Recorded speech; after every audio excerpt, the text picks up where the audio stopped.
Hola, mi nombre es Antonio Robalino, soy estudiante de la Unidad Educativa Santa Cruz de la Providencia y este video es solo un breve y corto video sobre cómo es el Islam, su gran influencia y algunas características. Para empezar necesitamos un contexto.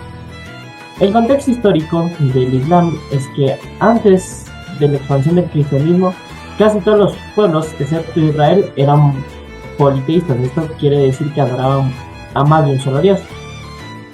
A pesar de la expansión del cristianismo en el mundo antiguo hacia el siglo VI, la cultura árabe, de origen semita, como los hebreos, estaba conformada por clanes beduinos, pastores, entre otros, que eran más que todo, sí practicaban lo que es el politeísmo.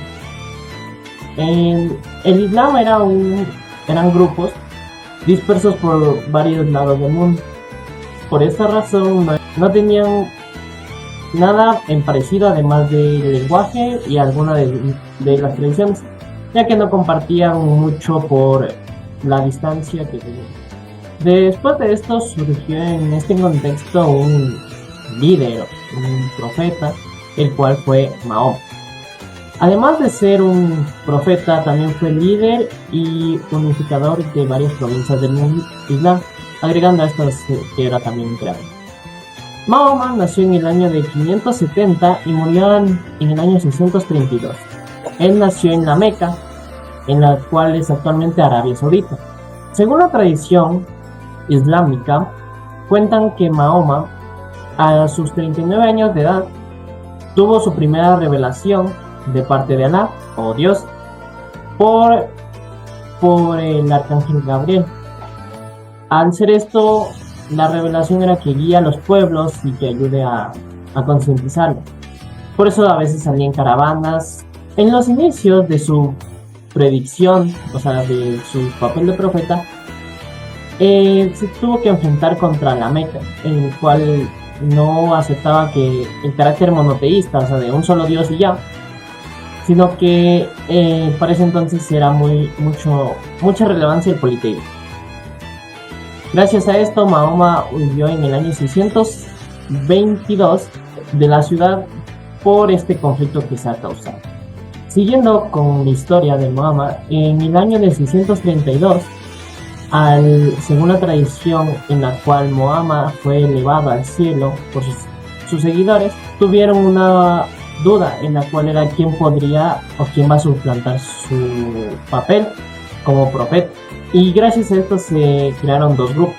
El primero era de chiíes y el segundo era sobre los suníes. Los chiíes aportaban al primo yerno de Mahoma, el cual era Ali, que sea su sucesor, mientras que los suníes nominaban a Abu Bakr, quien era el suegro y mercader de la Meca. Estamos viendo aquí en pantalla. Además de esto, él fue el primer califa en tener el poder, o sea, de profeta, y expandir el territorio por todo Irán, además de redactar la primera versión o los primeros pasos del Corán. Siguiendo con estos temas tan importantes de lo que es el Islam y todo esto, es como tipo de interacción de que ustedes qué pensarían al ver todo este mapa. En primera sería la expansión, o conquista o rutas de comercio, y están en lo correcto, ya que es la expansión del Islam. La expansión fue gracias a que los seguidores de Mahoma se dieron cuenta que tenían bastante poder, el cual tuvieron un nuevo sistema de gobierno para dicho poder. Primero eran los califas, en el cual eran los líderes tanto políticos y religiosos del imperio. De ahí seguían el visir, el cual era el funcionario y consejero directo del califa. Y por último el emir, que sería el encargado de las provincias y de su seguridad. Haciendo una comparación, actualmente sería como presidente, vicepresidente y alcaldes, cada uno teniendo un rol específico como actualmente. Para expandirse todo esto, los primeros territorios fueron la península arábica, lo que actualmente conocemos como los Emiratos Árabes Unidos, Qatar, Arabia Saudita y Jordania. Siguieron por el oriente, el cual era Pakistán y algunos sectores de la India. se expandieron por las costas del norte de África, lo que es actualmente Libia y Egipto, y finalizando con la península ibérica, lo cual actualmente es Portugal y España. Las razones por las cuales fueron tan fáciles de conquistar estos imperios fueron la debilidad de los imperios, tanto el persa como el romano, el respeto de los judíos hacia las otras religiones, o sea, por ejemplo, no se involucraban ni impartían la religión de ellos, que sería la religión islámica, y por otra cosa era la lucha en nombre de la religión o el yihad. El yihad era también conocido como una guerra santa. Según varios, eran dos definiciones. Guerra santa en la cual defendían por cualquier cosa si eran atacados la religión por cualquier pueblo o cualquier situación. Y también se puede referir el yihad como una guerra entre uno mismo para poder aceptar la nueva religión. Okay. Siguiendo, tenemos lo que son los 5 pilares. Ustedes han de decir, pero 5 pilares, ¿a qué se refiere? Es más que todo a la fuente de las revelaciones de Mahoma. Bien, las bases de estos pilares eran las siguientes. Primero, tenemos la profesión de fe, también llamada Shahada, en el cual todo musulmán era obligado a repetir la siguiente sentencia: no hay más Dios que Alá y Mahoma es su profeta. La oración, o también llamada como Salat, en el cual todo musulmán era obligado a repetir 5 veces al día versículos del Corán con la vista hacia la Meca, desde aquí. De ahí tenemos el ayuno, o también llamado Swat. El ayuno era de que todo musulmán mayor a 10 años era obligado a ayunar. Primero, no tenían que comer, no tenían que beber y tampoco tenían que tener relaciones sexuales. El siguiente es la limosna, o también llamada zakat, en el cual todo musulmán tenía que ayudar a los más necesitados y compartir, si es económica o sus bienes. Y por último, la peregrinación, que tenemos aquí, que es el Hajj.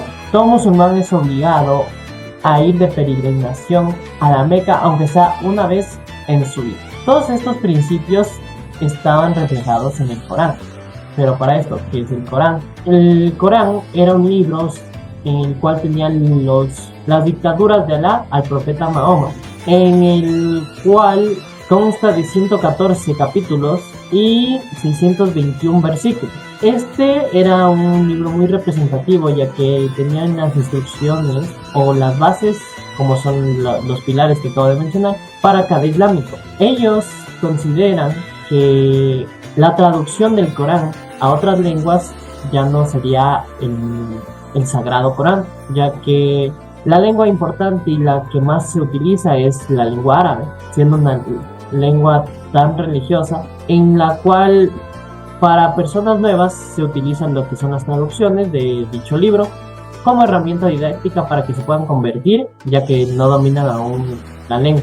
Siguiendo con esto aquí, que es la expansión, tenemos a 2 dinastías importantes y de gran relevancia. La primera es la dinastía Omeya, con su capital Damasco, que surgió en el año de 661 a 750 después de Cristo. Configuraron uno de los imperios más armados, o sea, los más fuertes de la región.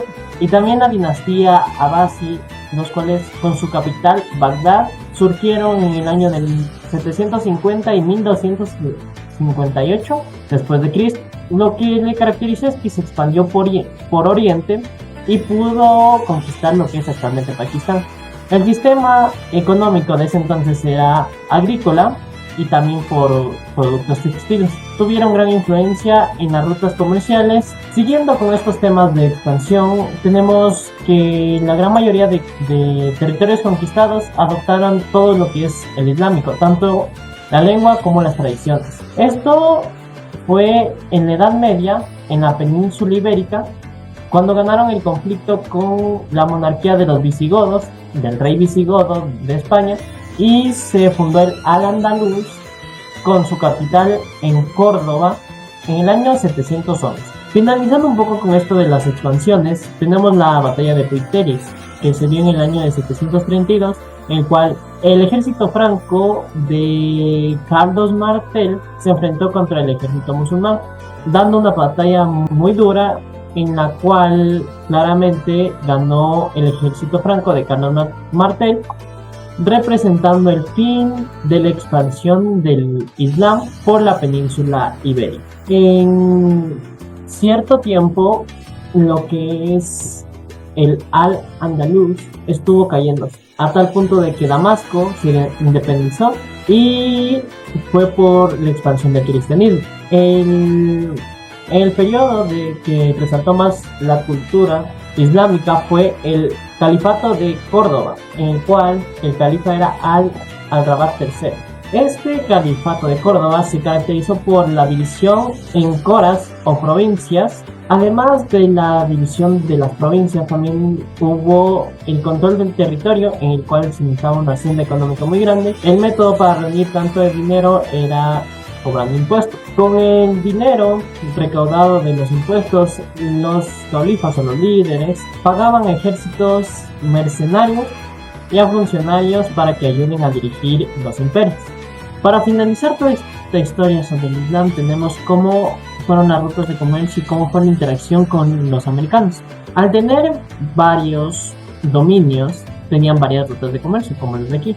Por lo tanto, se encontraron con americanos, en los cuales ellos también necesitaban los productos tanto los unos de los otros. Por ejemplo, el Islam necesitaba a veces algodón, papas, etc. Así que empezaron a convivir y gracias a la ingeniería, la tecnología y la mecánica de los árabes en el campo agrícola, pudieron desarrollar un nuevo sistema de agricultura, el cual se llama sistema rotatorio agrícola, en el cual tenemos lo que es las técnicas de irrigación, campos rotatorios, y el único detalle es que gracias a este nuevo invento podían cosechar más de 3 veces al año el mismo producto, cualquiera de los dos, así que tuvieron en ese entonces la primera interacción. Esto fue todo, gracias por su atención y hasta la próxima.